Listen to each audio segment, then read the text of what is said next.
Hello प्यारे दोस्तों, आपका साकी स्टूडियो जोधपुर 111 में हार्दिक स्वागत एवं हार्दिक अभिनंदन।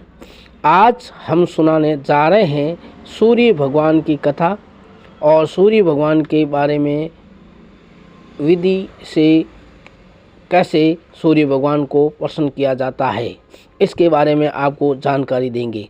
हम सूर्य भगवान से आशा करते हैं कि हे प्रभु सूर्यदेव, आप 84 लाख योनियों की कृपा करें और 84 लाख योनियों पर कृपा करके अपनी कृपा दृष्टि रखें। जय सूर्यदेव भगवान की जय। अब ग्रहों के मंत्र व जप विधि कैसे की जाती है, और इसीलिए सूर्य भगवान एक ग्रह है और सूर्य भगवान कष्ट निवारण रविवार को वर्णित विधान अनुसार व्रत करें तथा रविवार के दिन सूर्य भगवान को इत्र, दूध, लाल चंदन, लाल पुष्प मिश्रित जल से अर्घ्य देकर अपने सम्मुख दीपक जलाकर नैवेद्य रख आसन पर बैठ निम्न मंत्रों में से किसी एक का 1008 मंत्र जाप प्रत्येक 7 रविवार तक करें। माणिक्य रत्न लाल धारण करें। बछड़े सहित गाय या ताम्र पात्र या सोने का दान करें। इससे ग्रह का कष्ट दूर होता है तथा सुख प्राप्त होता है। कृपया ध्यानपूर्वक मंत्र को सुनिए। ओम गृणी सूर्याय नमः। ओम गृणी सूर्याय नमः। और दूसरा है ओम हाम हीम ओम सह सूर्याय नमः। ओम सूर्याय नमः। अब आपको सुनाने जा रहे हैं सूर्य भगवान रविवार की व्रत कैसे करें, क्या करें, क्या क्या करना चाहिए, इसके बारे में आपको जानकारी। संपूर्ण मनोकामनाओं की सिद्धि के लिए रविवार का व्रत किया जाता है। यह सूर्य भगवान और भगवती देवी दोनों का वार है। प्रातः ब्रह्म मुहूर्त में उठकर शौचादि से निवृत्त होकर शांत चित्त से भगवान का स्मरण करें और सूर्य उदय होने पर सूर्य भगवान को रोली मिश्रित जल से अर्घ्य देवें। धूप, दीप, पुष्प चढ़ाकर नैवेद्य, फिर 7 परिक्रमा करके प्रणाम करें। भोजन अथवा फलाहार दिन में केवल एक बार सूर्य अस्त से पहले ही कर लेना चाहिए। इस व्रत में नमक व तेल युक्त पदार्थ नहीं खाना चाहिए। यह व्रत सम्मान बढ़ाने वाला, शत्रु एवं अनेक रोगों का नाश करने वाला व्रत है।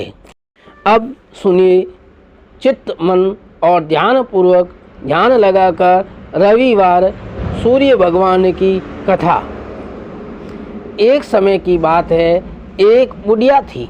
उसका यह नियम था, प्रति रविवार को सवेरे ही स्नान आदि कर घर को गोबर से लीप कर फिर भोजन तैयार कर सूर्य भगवान को भोग लगा स्वयं भोजन करती थी।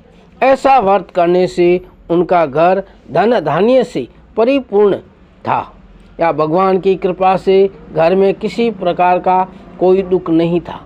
सब प्रकार से घर में आनंद रहता था। इस तरह कुछ दिन बीतने पर उसकी एक पड़ोसन, जिसकी गौ का गोबर वह लाया करती थी, विचार करने लगी, ये वृद्धा मेरी गोरी गौ का गोबर ले जाती है, इसलिए वह पड़ोसन अपनी गौ को घर के भीतर बांधने लग गई। जब रविवार आया तो बुढ़िया पड़ोसन के घर गोबर लेने गई। गाय वहाँ न मिलने के कारण उसे गोबर न मिल सका। इससे वह बहुत बड़ी दुखी हुई। उस दिन वह अपने घर को न लीप सकी। अतः उसने न तो भोजन बनाया और न भगवान को भोग लगाया तथा स्वयं ने भी भोजन नहीं किया। इस प्रकार उसे निराहार व्रत किए ही रात्रि हो गई और वह भूखी प्यासी सो गई। रात्रि में भगवान ने उसे स्वप्न में दिखा और भोजन न बनाने तथा भोग न लगाने का कारण पूछा। वृद्धा ने गोबर न मिलने का कारण सुनाया। तब भगवान ने कहा, माता, हम तुमको ऐसी गौ देते हैं जिससे सभी इच्छाएं पूर्ण होती हैं, क्योंकि तुम सदा रविवार को गौ के गोबर से घर की लीप कर भोजन बनाकर मेरा भोग लगाकर स्वयं भोजन करती हो।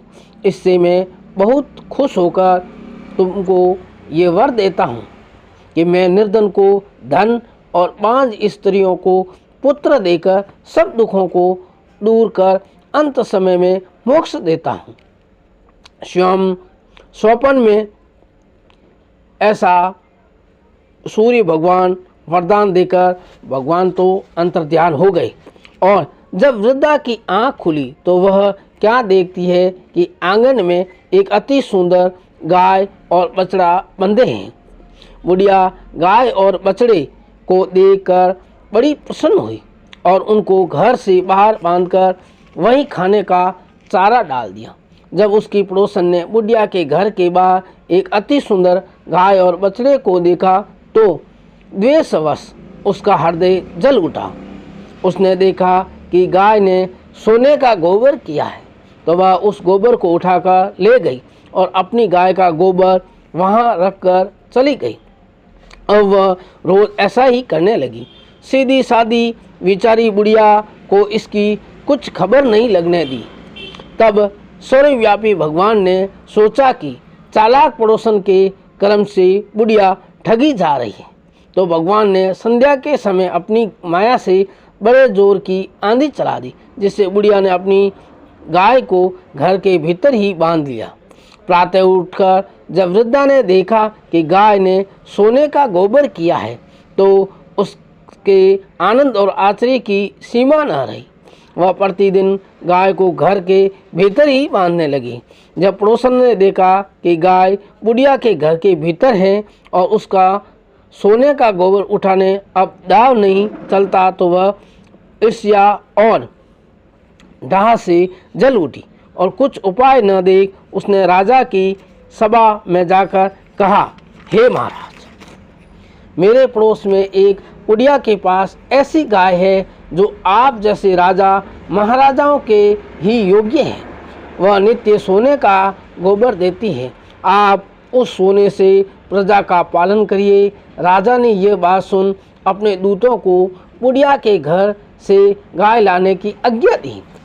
वृद्धा प्रातः भगवान का भोग लगाकर भोजन ग्रहण करने जा रही थी कि राजा के कर्मचारी गाय खोलकर ले गए।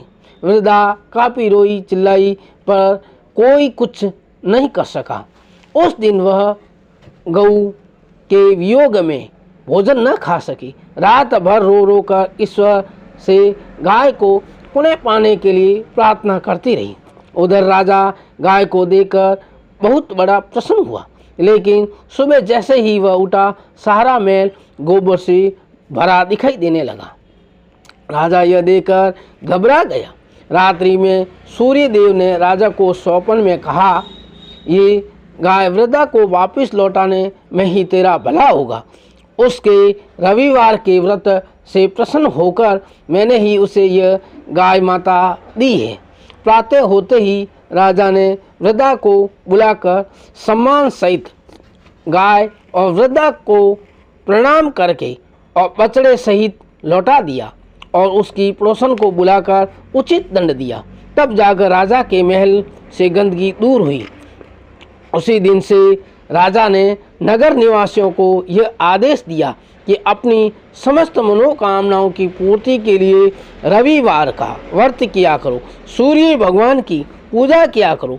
व्रत के प्रभाव से नगर निवासी बीमारी आदि क्लेशों से रहित होकर सुखी रहने लगे और राजा की चारों ओर जय जयकार होने लगी।